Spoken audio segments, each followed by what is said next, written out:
So for the thousands in attendance and the millions watching around the world, ladies and gentlemen, let's get ready to rumble!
Yes, ladies and gentlemen, how are you doing? Thank you for joining in the Red Korner podcast, first ever live. I'm looking forward to it, excited for it. A couple of quick mentions, a couple of quick shout outs. Thanks very much to Lou from The Fuse for his encouragement to get involved. Thanks very much for Danny Christie for his help and support and guidance and his friendship as well. And cheers for Jay, who's been helping us out in the background a little bit. Thank you very much, pal. So, we're live. We've got is a BKFC light heavyweight fighter, ranked number 8 in the world, the record of 2-1. He is the gangster prince of Wales, one and only David. One more round. How are you doing, bro? You well?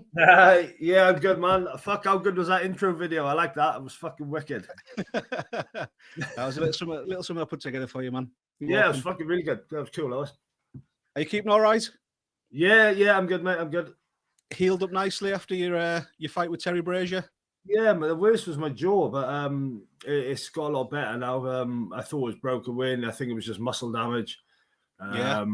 So yeah, I couldn't eat properly for the last couple of days. For the first few days after the fight, but it's getting there now. So it's just muscle damage up here. As long as you're healing and none of the bend, mate, that's the important thing. Yeah, I'm good. The Terry Brazier fight was a long time coming, a rematch, 6 years in the making. Yeah, it must feel sweet to get that victory over him after all that time. Yeah, especially with a knockout win, because I think from the first time I fought him, I'd had to knock him out and got a draw because it was on his show, and I think I was losing the fight whether I fucking knocked him out or not. So knocking him out this time, and in the way I did, it's pretty sweet. So the first fight was a K1 fight. That's right, isn't it? Yeah. And very best of luck to Terry Brazier as well after he announced his retirement. Terry won't retire. Terry will be back. He won't leave it at one. He won't leave it at one each with me and him. He'll come back next year. And we'll fight for the third time next year. We will. Yeah. I know what Terry's like. I know Terry well. As much as I love punching the fuck out of him, he is a good friend of mine. There was always good banter and back and forth between you. It was. Yeah. I've got a lot of respect for Terry, and we're friends outside of the thing. I was messaging him every morning. Good morning, cunt. But obviously, and then hoping his training went well when he was in Thailand. And he was the same back. You know, we had banter back and forth on WhatsApp and on Instagram. But he won't retire. He'll come back. He loves the fighting too much. I hope so. It'd be good to see him again, and again, especially for you to get that trilogy as well. Or you and him. He can't end his career, and I won't end mine without the trilogy. If not, I'll go to his house. We'll do it in the car park. I'm sure you would. So for this fight, you went back to basics. You went back to your old your first boxing club. Your amateur boxing. My first coach, Graham Brockway, up in Merlin's Ridge Boxing Gym. I've been back there properly for nearly 7 years. I think it was 2010 was the last time I trained for a fight from there. I was just sort of jumping back there the last, say, 7 years when I moved home, just one session just to do something. But yeah, I used him for 6 weeks every week. And he's going to stay there now. You know, that's it. I'm going to keep him there because it's the perfect training for bare knuckle. Yeah, yeah. So is that how you got into combat sports then? What age did you start the amateur boxing? I never boxed. I went straight into MMA. I was 21. 2008, I was 21. I had 6 weeks of training. I had my first MMA fight. Yeah. Never boxed. I've had a licensed boxing, but never did the ABAs or the amateur boxing scene. I just went to an amateur boxing gym because it was the only fighting gym around. Yeah. You had over 50 fights, MMA fights. I've had with MMA, K1, unlicensed boxing, kickboxing, 93 fights. That was last week. Really? Yeah. That's a lot of fights. You're only 36, 37. I'm 37 this year, but I've been fighting 15 years. That's a lot of fights in that short space of time. I just 15 years, man.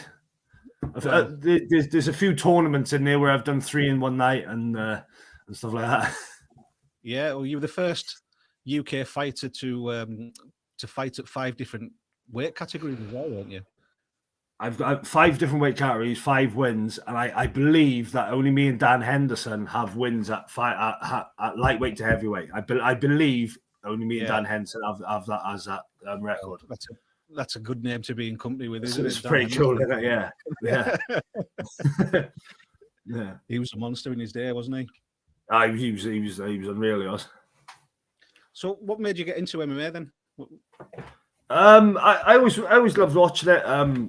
I played a lot of rugby. I played rugby from 6. I was always a fighter. Always liked fighting, but I enjoyed fighting. It wasn't the thing of to be hard or to this and that, you know, to get a reputation.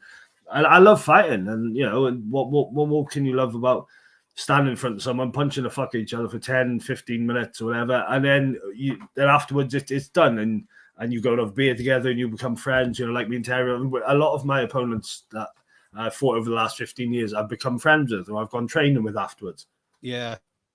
It's good to keep it respectful, isn't it? And you don't a lot of the time, do you? And I find that in the BKFC a lot more. People are a lot more respectful to each other as opponents. Yeah, it's like let's say old school fighting. You know, it's very gentlemanly. Although there is, you are punching each other in the face.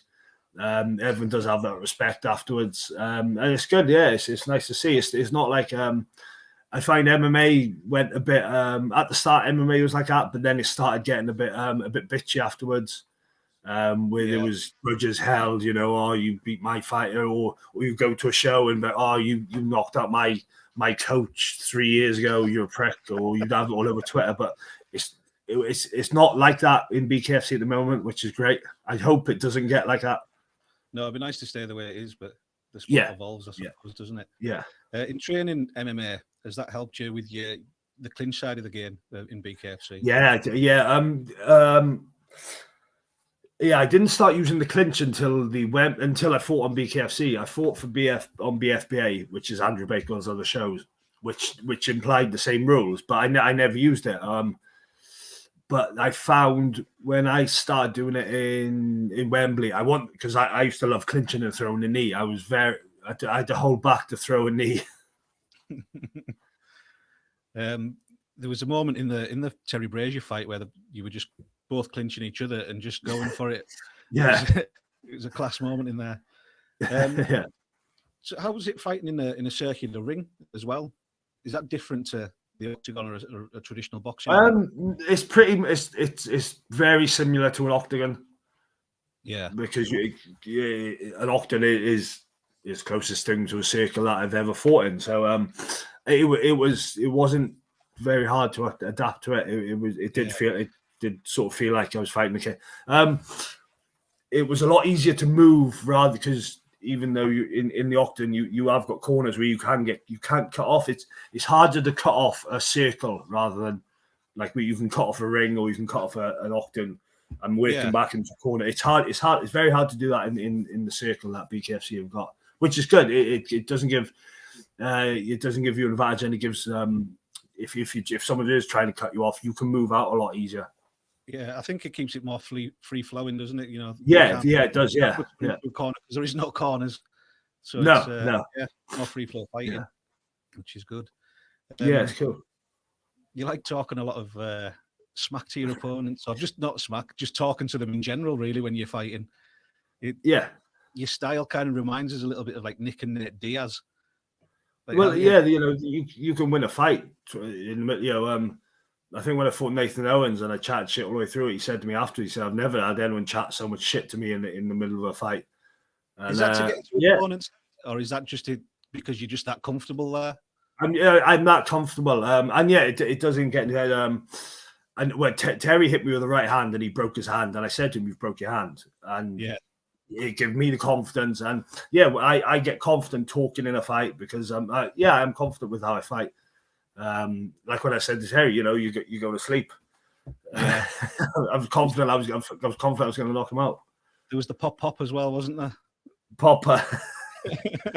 I had it tattooed on me. Oh, brilliant.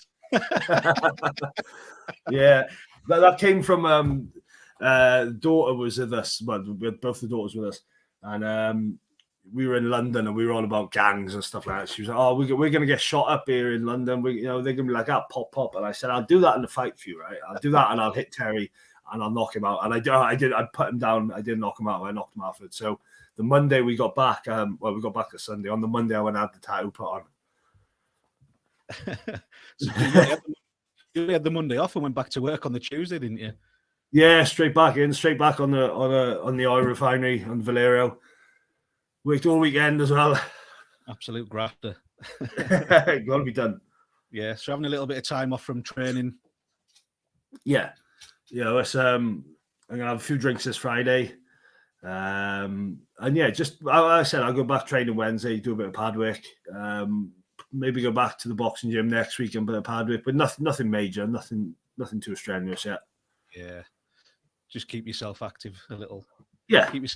Otherwise if I just completely stop, I find it hard to be asked to get back into it, even though the fights are big now, and it's BKFC, it is hard to get motivated if you just stop. So I've had last week off. I'm gonna train once this week, maybe once or twice next week, and just do one or two for the next couple of weeks until I get the fight announced that I want, and then I'll pick it up then. Speaking of the fight announced that you want, you called out Danny Christie on the fuse, and there's been a little bit of back and forth between you. It's been funny listening to you both. I think it's a fight that you both want, and I think the BKFC need to make it happen, don't they? It's all out of respect, Danny beat Terry. I've beaten Terry. We've both got 2 wins in BKFC. Danny's going to go through Holmes.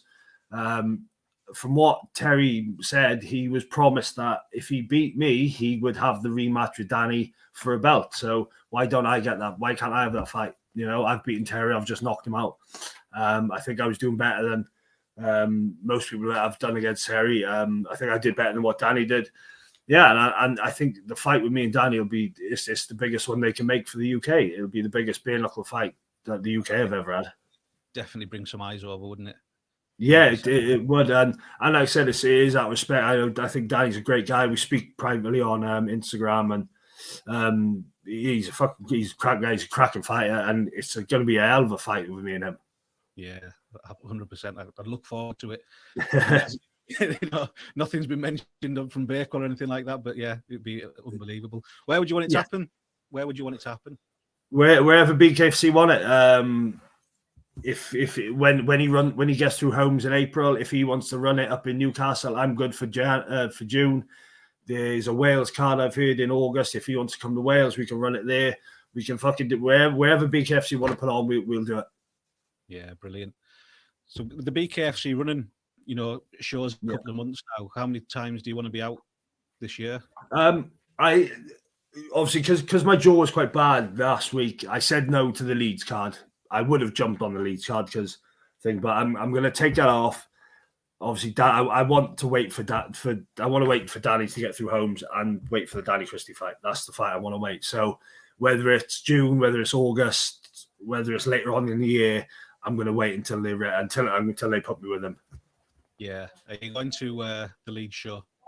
Yeah. Me and my wife are coming up. We're going to come up and watch. Obviously, got Franco on there. Come up to support Danny Christie, support Rob Cunningham, and it looks a good card from what I've heard. Yeah, I've only heard them few fights myself. There's nothing. Yeah. Nothing set in stone, really, is there, about what's going on? No, but yeah, we're going to make a trip up. We're going to drive up on the Saturday and stay in the hotel with the fighters, and it'd be nice to go to a show and watch it rather than and instead of being involved in it, we can just chill out and watch it and enjoy the night. And that's the thing. The BKFC do put on an amazing show, don't they? Like everything.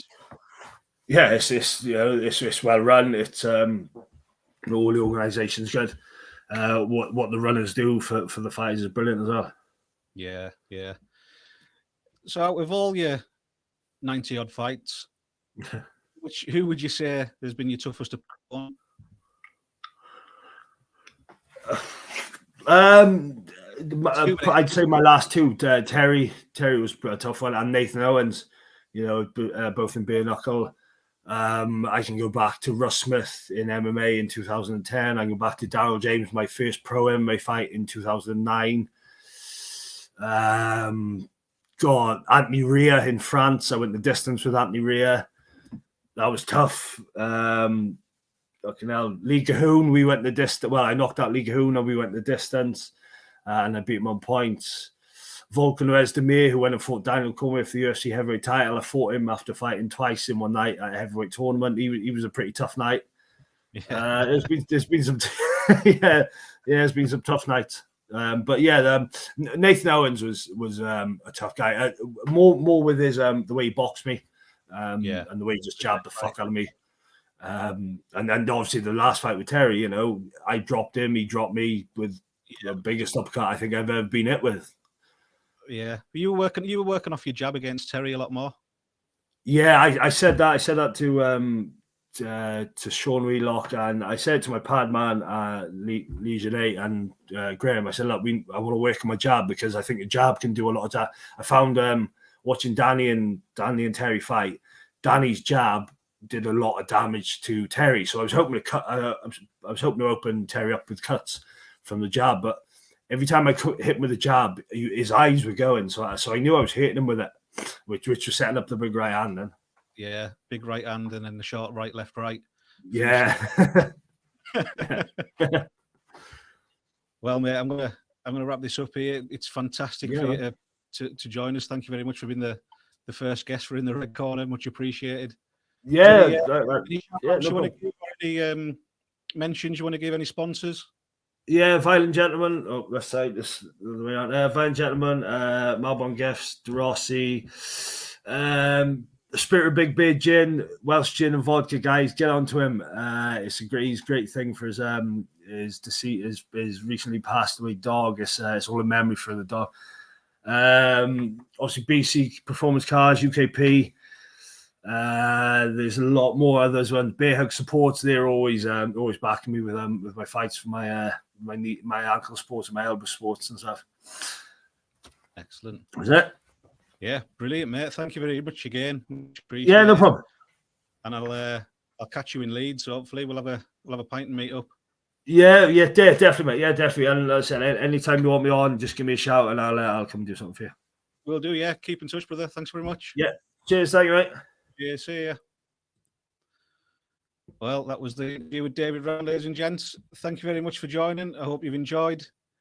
I'm Ross, and I'm in the Red Corner. Thank you very much.